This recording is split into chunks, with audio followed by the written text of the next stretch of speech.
Hoje eu vim aqui para falar, ou pelo menos tentar falar, sobre um grande espírito que viveu aqui no nosso país, numa cidade muito pequenininha, lá de Minas Gerais.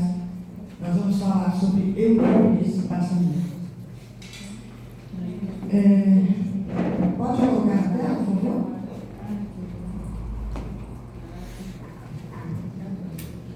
Não vale dormir, tá? É para comer café de novo. Tá? Vamos. Gente, Eurípides Passanufo realmente é um grande exemplo de carta viva.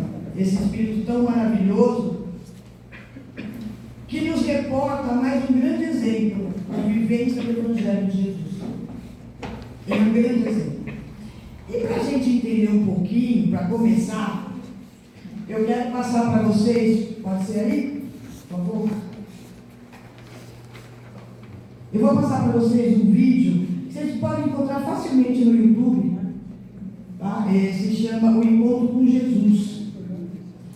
E assim que o Felipe conseguir, quando os técnicos acontecem, eu quero que vocês assistam esse pequena passagem de Eurípides aqui na Terra.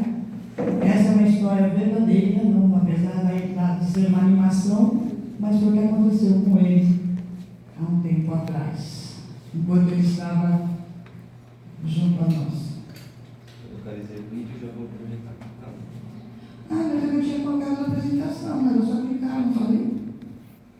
Tá bom, tudo bem. É só mais um. Agora é clicar. Ô, meu bem, eu fiz tudo certinho. Não ia. Vamos lá, gente. Tem som?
É difícil.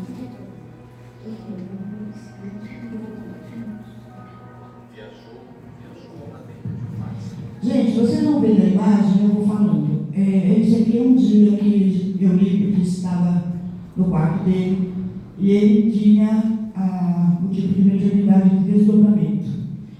E ele simplesmente caiu, ele entrou em transe e ele foi levitando, subindo, caminhando num plano maravilhoso.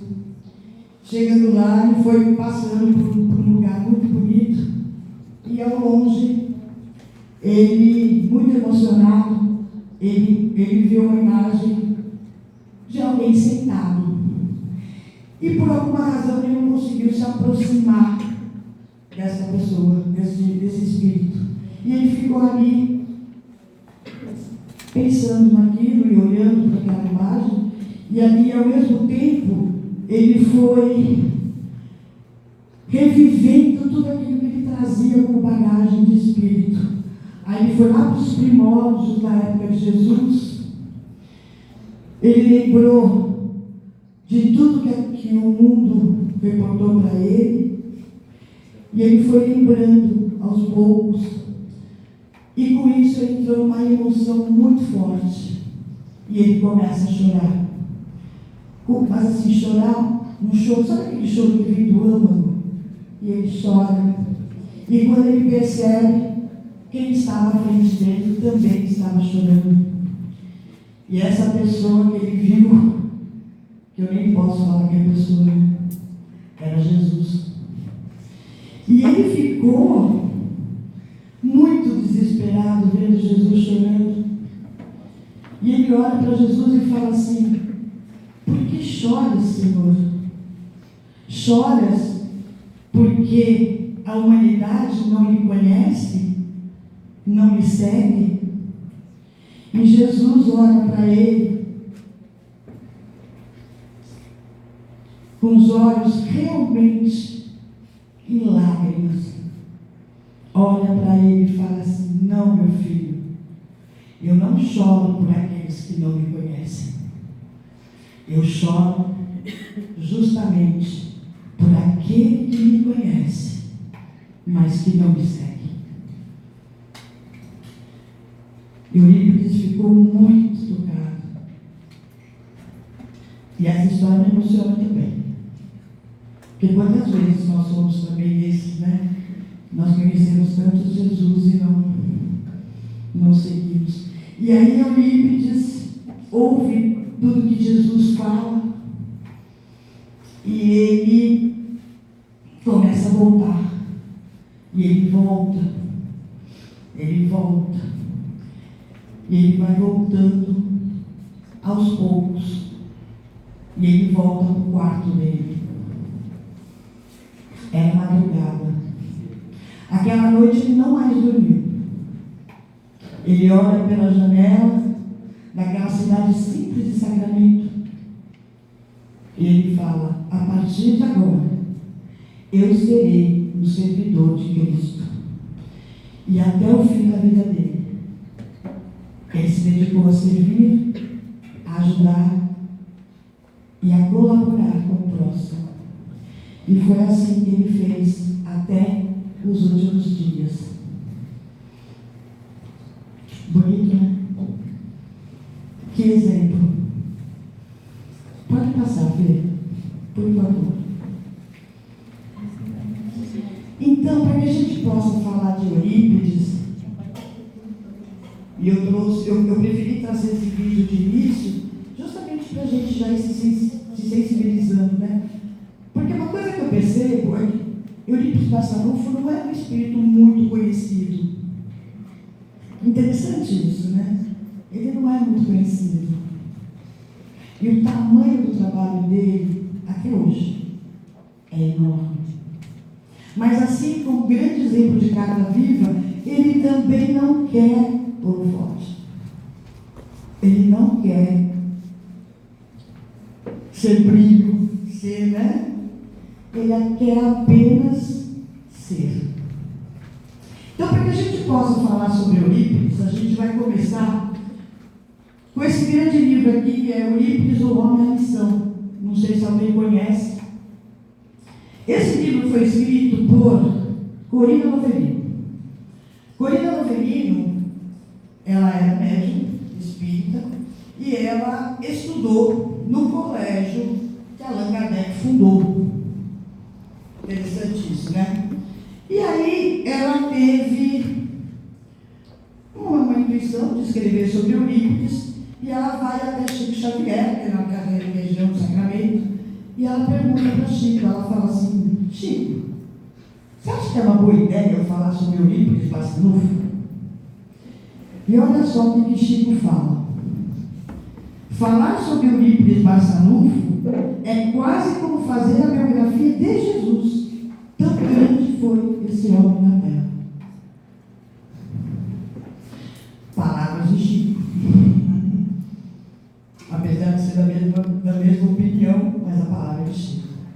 Pode seguir, por favor. Então vamos conhecer essa história, porque vocês acham que Eurípides começou já sendo carne viva? Não. Ele é igual a todos nós. Ele passou por todo o processo de envolvimento, de sofrimento, de batalha. Eurípides chega aqui no planeta Terra, dia 1º de maio de 1880, numa cidade muito pequenina chamada Sacramento. Muito bem, ele é o terceiro filho de uma família de 15 filhos. Ele é fruto da união do senhor Hermógenes e da dona Jerônima. Só que eles não eram conhecidos assim. Eles eram conhecidos como senhor Mojico e dona Meca. E como é que foi a infância de Eurípides? Eurípides Massaranfo, desde muito pequeno, ele trouxe a bondade e a amorosidade em todos os atos. Ele era uma criança muito bondosa, muito amorosa.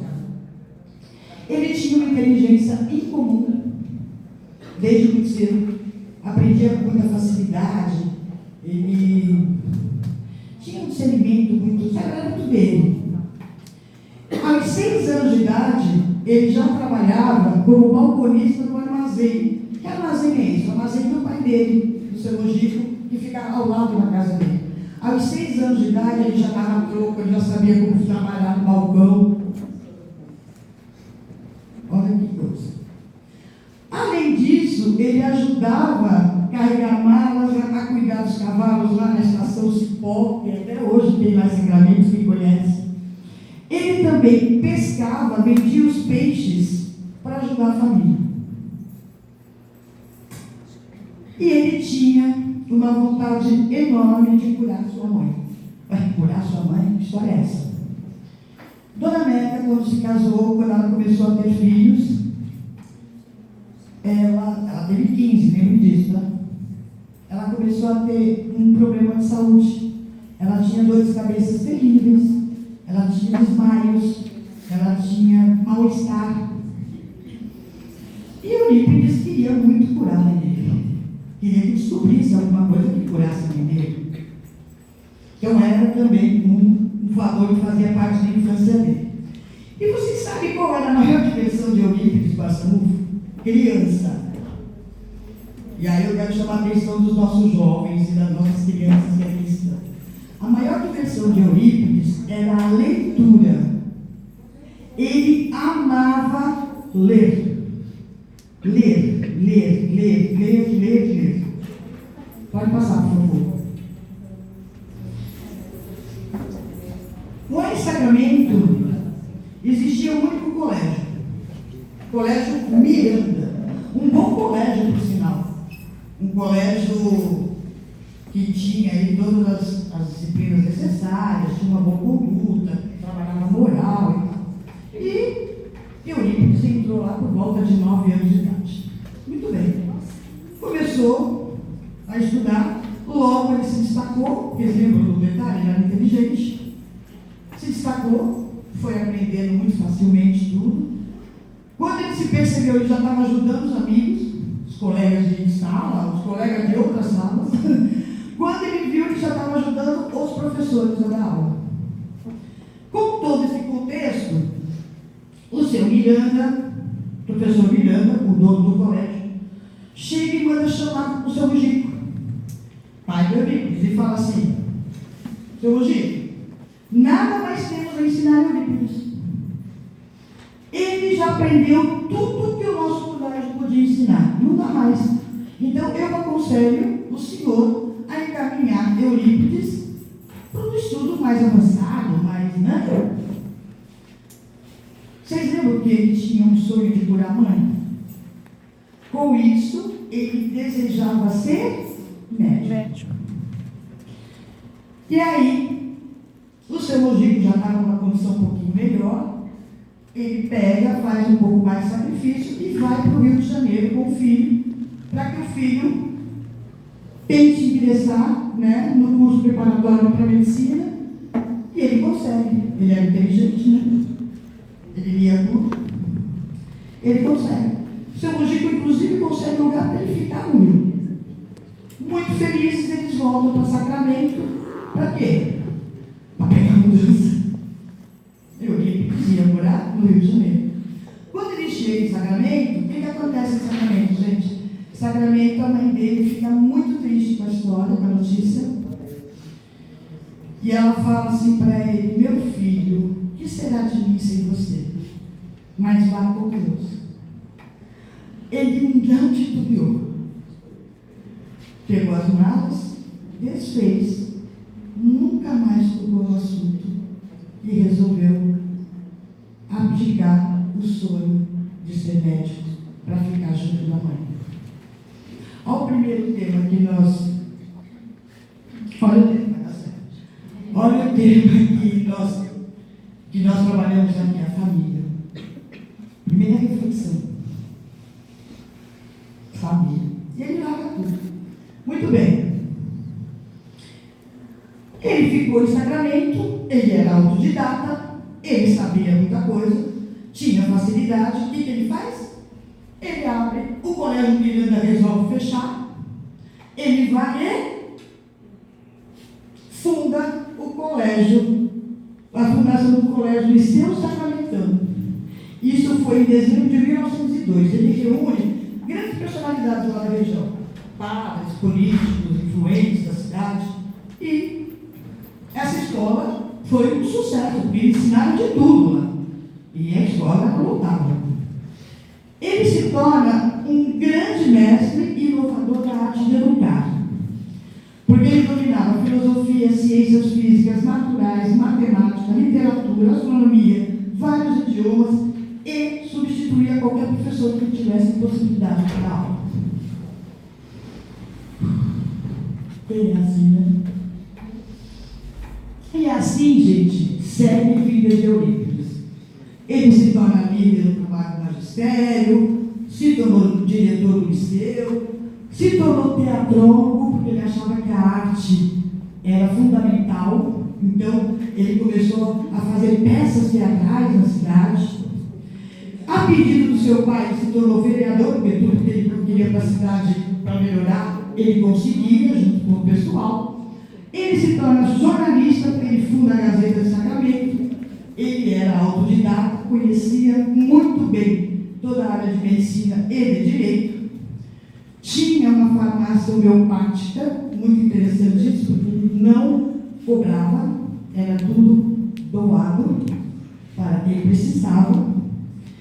E ele era dirigente da Irmandade de São Vicente de Paulo. Por que eu destaquei isso? Porque a família de Eurípides e ele, propriamente dito, eles eram muito católicos.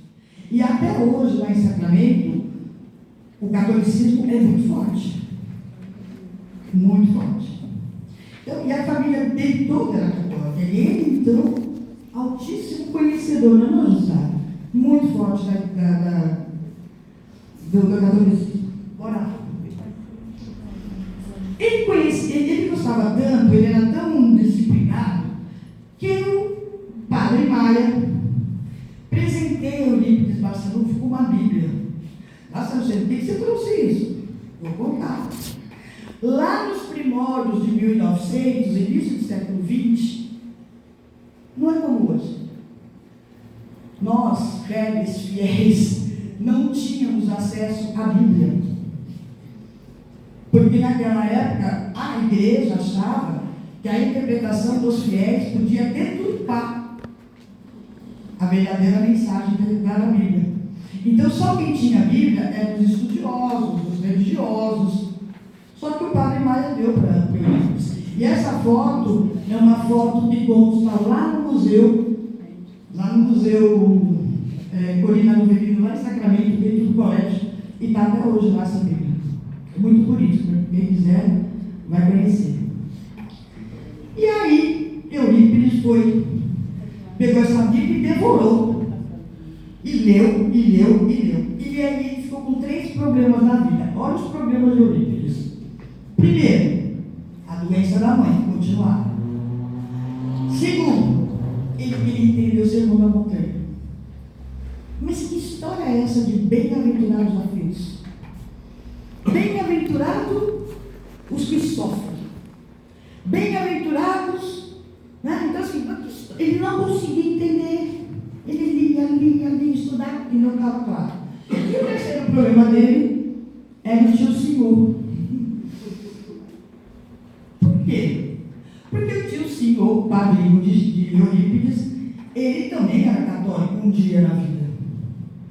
Mas lá, quando ele foi para Sacramento, ele foi morar numa fazenda chamada Fazenda Santa Maria. E, não mais do que de repente, nessa fazenda começaram a acontecer fenômenos que todo mundo falou: o que está acontecendo? Era um tal de bater porta, abrir janela, era um tal de bateção, era uma mulher colocando roupa no varal, quando ia ver as roupas estavam tudo cheio de mancha. Era um tal de ouvir vozes. Estavam falando até que a fazenda Santa Maria estava virando o quê? Um lugar para morar. Tio Senhor, que é o seu Mariano, ele fica bastante preocupado. Ele tinha um pouco mais de conhecimento, não tanto quanto eu li, mas tinha. E aí ele procura Frederico Peiró. Frederico Peiró, um espanhol que foi expulso da Espanha por ser anarquista, por ser ateu, chega aqui no Brasil, ele tinha posses, mas ele tinha muita curiosidade. E ele conhece o Espiritismo. Ele começa a frequentar as casas da casa espírita.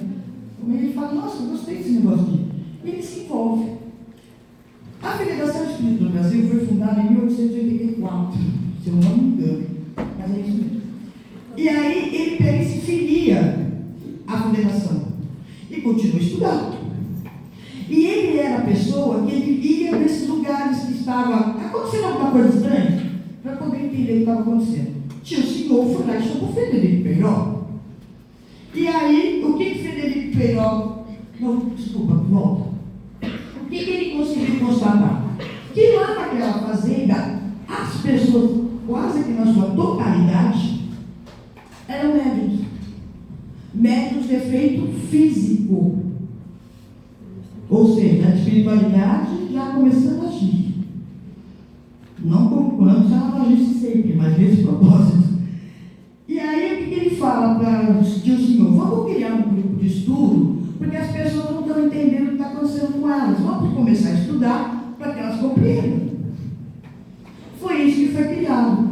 E aí fundou-se o Centro Espírita Esperança, Fé e Amor. Essa aqui é a imagem quando foi fundado lá na fazenda. Hoje a imagem está assim, agora em 2025. É um lugar de visitação, vale a pena conhecer. É um lugar muito gostoso. Esse Centro Espírita é muito delicioso. É um lugar que a gente chega e abraça, gente. Assim, uma coisa muito gostosa. Vamos. E aí o Senhor segue a vida e vira o quê? Espírito. Para incômodo de Eurípides. Tio Senhor foi passar um dia lá na cidade e fica hospedado na casa do Eurípides. Eu cheguei a falar, vem cá, tio, bora conversar. O que está acontecendo? Por que o Senhor... Porque tem um detalhe. Naquela época, nós estamos falando em 1900, hein? 1902, 1905. O que acontece? Era crime ser espírita, viu? Não sei se vocês conhecem essa história, mas quem se titulava espírita era considerado criminoso, perseguido. Então, Eurípides tenta convencer o tio Mariano, dizendo, para com isso. Tio Mariano não consegue ter o discernimento de Eurípides, mas fala assim para ele, meu filho, o que eu posso te garantir é que o que é feito lá é coisa de Deus, não é do demônio. Mas eu vou lhe dar um livro, eu não sei se todos sabem, de Leon Denis, Depois da Morte. E aí depois você conversa comigo. Eurípides continuava com o prazer da leitura, leu esse livro e na madrugada, na noite.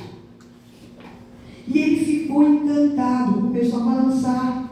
Por quê? Porque aí, nesse livro, ele começou a entender o Sermão da Montanha. Leu de novo, até que, numa sexta-feira da Paixão de 1904, ele chama Zé Borges, um amigo, e fala assim, Zé, bora lá na fazenda Santa Maria, quero saber o que está acontecendo lá. E ele some. Quando ele chega lá, ele fica muito espantado, porque toda a família dele estava lá, da região. Então só ele e os pais dele, que não eram espíritas, porque o resto todo mundo já era. Ele fala, meu Deus. E para um espanto maior, a casa estava lotada, mas tinha duas cadeiras bem na frente, onde não estava sentado ninguém. Porque tio Senhor Senhor já tinha recebido a mensagem de que ele chegaria. Coisa linda, né? Eurípides, assim como todos nós, que coloca a espiritualidade em prova, tenta colocar Deus em prova, o que ele faz? Ele faz um pedido mental. Olha a exigência. Se é verdade que os mortos, aquele morto, tá? Me perdoe, que os mortos podem se comunicar, eu peço que João Evangelista venha explicar o sermão da montanha através de Aristides. João Evangelista, o apóstolo. Aristides, a pessoa mais humilde e simples que tinha na fazenda, ele inclusive era analfabeto. Coração maravilhoso, mas era analfabeto. E ele fala, bom, se existe isso, eu quero ver.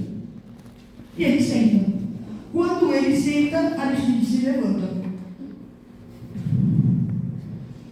E começa a falar tudo sobre o sermão da montanha. Em detalhes. Com toda a riqueza. Eurípides fica impressionado. E para maior impressão dele, sai da boca de Aristides: paz, João Evangelista. Eurípides fica. Só que para dar continuidade, tinha o Senhor que recebeu o Bezerra de Menezes e fala assim para Eurípides, que saudava a presença dele, que era uma grande alegria vê-lo ali, mas que ele não podia conversar muito, porque tinha um espírito muito mais elevado que tinha que conversar com ele. Quem é? Vicente de Paulo. Vicente de Paulo vem, fala coisas que só ele sabia da infância e da juventude, se apresenta como verdadeiro, como único mentor dele desde a infância, e aí diz para ele que a partir daquele momento o compromisso dele não era mais com a Igreja Católica, mas que era com a doutrina. E Eurípides fica muito encantado, e ali ele descobre que ele era. Ele tinha psicografia, psicofonia, vidência, audiência, efeitos físicos, cura e bicorporeidade. Uma mediunidade bastante incomum, onde a pessoa tem a capacidade de estar em outro lugar ao mesmo tempo. Tem hora que a gente tem vontade também, né? Mas não dá. Quais foram as primeiras curas de Eurípides? Quando termina a sessão, ele chega para o tio Senhor e fala assim: tio, onde mora o Carlos? Não é você, Carlos. O senhor fala, Carlos leproso? Ele fala assim: tio, faz 3 dias que ele não come. Ele está com fome. Ele fala: não, mas ele mora lá na mata. Ele fala: então nós vamos lá. Ele fala assim: Eurípides, presta atenção, é mata. Tio, nós estamos a serviço de Deus, vamos agora. E ele vai, encontra o casebre, cuida de Carlos, dá comida e dá um beijo na testa dele. Quando ele dá um beijo, Carlos se cura. Primeira cura registrada de Eurípides. Segunda cura dele, a mãe. O pai fica apavorado e fala: Meca, vai lá e resolve, porque nosso filho está com demônio. Está com demônio. Mãe fala: filho, pelo amor de Deus, Eurípides. Ele fala: mãe, senta aqui. Explica para a mãe toda a mediunidade. O que acontece? A mãe tem a primeira manifestação mediúnica. Ela se torna uma grande aliada no trabalho de Eurípides. Ela não tinha problema de saúde, ela tinha mediunidade e não sabia. O que aconteceu? Os amigos se afastaram, os pais se revoltaram, os alunos, os professores abandonaram o liceu, todas as portas fecharam. Igual Vicente de Paulo falou para ele. Ele desistiu? Não. O que aconteceu? Ele estava muito desanimado, tristeza bate na gente. E ele fica sentado e fala: meu Deus, o que eu vou fazer? Eu preciso trabalhar, eu preciso sustentar, ajudar minha família. E ele sente a presença de um espírito. Ele fala, hoje não. Hoje eu estou sem condições de ser influenciado. Só que Eurípides tinha a psicografia mecânica. E ele se deixa escrever. E ele recebe a seguinte mensagem: não feche as portas da escola. Apague da tabuleta a denominação Liceu Sacramentano, que é o resquício do orgulho humano. Em substituição, coloque o nome Colégio Allan Kardec. Ensine o Evangelho de meu filho às quartas-feiras e institua um curso de astronomia. Acobertarei meu Colégio Allan Kardec sob o manto do meu amor. Maria, serva do Senhor. Esse era o espírito que estava trabalhando aqui. E assim ele obedece. Ele abre o Colégio Allan Kardec, que até hoje existe. Ele vai lá, muito lindo por sinal. Ele introduz o método de ensino de Pestalozzi. No lugar das palmatórias, ele coloca a pedagogia do mundo. Ele ensina português, francês, inglês, latim, física, química, matemática, geometria, botânica, zoologia, filosofia, história das religiões, artes cênicas, astronomia e o estudo da doutrina. E para surpresa dele, às quartas-feiras aquele colégio lotava. E assim Eurípides deu continuidade. E ele foi incomodando, principalmente a igreja, porque quando ele fazia o estudo do Evangelho, acontecia um fenômeno também muito interessante. A voz dele era ouvida em toda Sacramento e região, como se fossem alto-falantes dentro das casas, das igrejas, de todo lugar. E aquilo foi deixando todo mundo irritado. Até que um padre chamado Feliciano Iane chegou em Sacramento e ele detonava a doutrina. Ele fez o sermão, brigou muito, falou muito mal. Eurípides ouviu todo o sermão por desdobramento. E Eurípides fala assim: se ele estivesse falando mal de mim, não teria problema. Mas ele está falando mal da doutrina. E eu não posso deixar barato. Ele vai lá e desafia o padre. E fala: vamos ter um combate em praça pública. E acontece isso. O padre vai ter toda a doutrina em meia hora. E assim como foi falado agora há pouco, num público de quase 2.000 pessoas naquela igreja, Eurípides pede para que todos vibrem amor e que façam oração. Ele se concentra. E quem vem auxiliá-lo a defender a doutrina, nada mais do que Santo Agostinho. O padre fica sem ação e ele é enaltecido por toda a cidade. E a partir daquele momento ele é respeitado e a doutrina passa a ser respeitada. Até hoje é assim. Ele foi acusado, recebeu um processo de medicina ilegal, porque ele começou a fazer muitas curas, principalmente do Corona Lazarias, e ele foi acusado. Ele não sabia o que fazer, porque ele falou: defender a doutrina para o padre foi fácil, mas me proteger da justiça humana não sei como fazer. E ele segue para fazer o depoimento. Quando ele segue, ele encontra dentro, lá em cima da cubieira do colégio, o anjo Ismael, e fala assim para ele: nada temas, Eurípides, daqui serei teu suspeitável. Ele continua caminhando, e na farmácia estava Bezerra de Menezes, que fala para ele: daqui serei eu. Ele continua, chegando na delegacia, ele vê a imagem de Jesus e diz para ele: meu filho, nada temas, estamos com Deus e a vitória é nossa. E isso aconteceu. Eurípides nunca duvidou das orientações divinas. Ele recebeu mensagens de grandes espíritos e ele nunca se enalteceu por isso.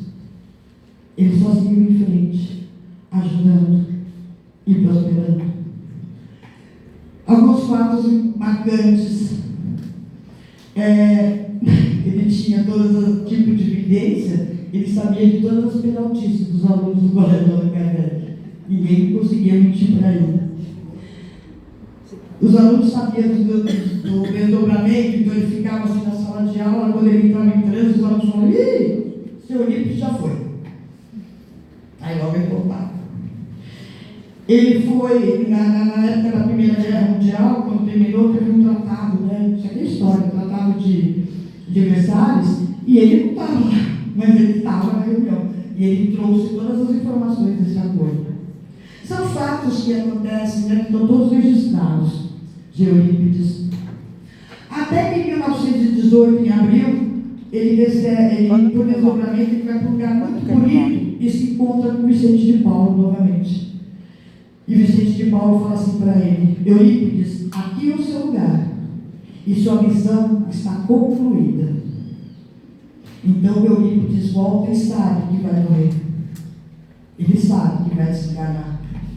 E aí, quando chega dia 1º de novembro de 1918, Eurípides desencarna, vítima da gripe espanhola, que tinha tomado conta do mundo e de Sacramento também. Uma doença que ele ajudou muitas pessoas a serem curadas. Mas ele não. E ele parte. Ele parte, mas ele deixa um legado. Aqui eu trouxe para vocês as últimas 4 encarnações de Eurípides. Nesse livro, A Grande Espera, ele mesmo conta, através de Corino Avelino, que ele foi Marcos, o Estênio, aquele que estava junto de Jesus. Ele fala também que ele foi Inácio de Antioquia, um religioso. Neste livro aqui, Ave Cristo, de Chico Xavier, psicografado de Emmanuel, psicografado por Chico Xavier, ele conta que ele foi o escravo Rufo.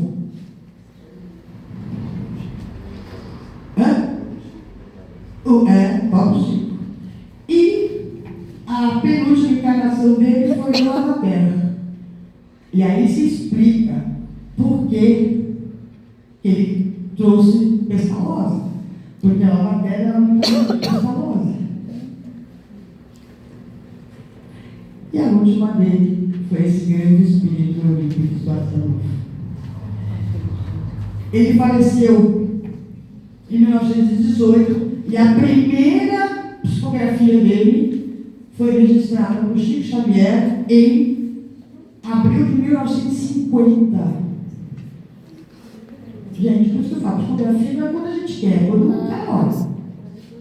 Né? E aí o que acontece?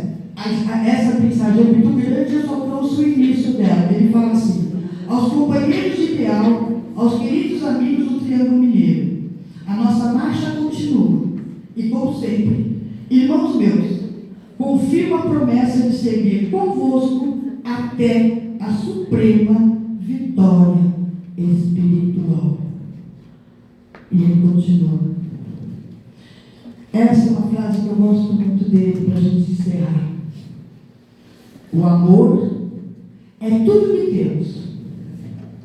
O único caminho pelo qual um pode ajudar o outro. Só o amor. E quem quiser conhecer um pouquinho de Eurípides, aqui eu trouxe uma coletânea. Comecem com o Homem à Missão. Depois, vá para a Grande Espera. Aí fiquem à vontade. Eu só trouxe alguns que me ajudaram a fazer essa apresentação. Isso vai ser compartilhado com vocês. Vale muito a pena conhecer esse espírito maravilhoso.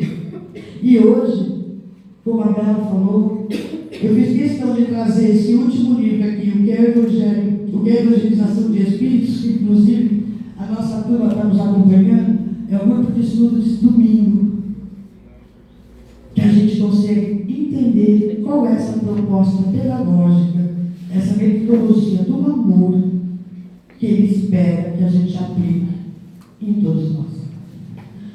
Muito obrigada pela paciência de me ouvir e por terem a paciência de saber um pouquinho de Eurípides. Agradeço imensamente a toda a equipe desse trabalho por ter essa oportunidade. E agradeço a vocês de coração por estarem aqui.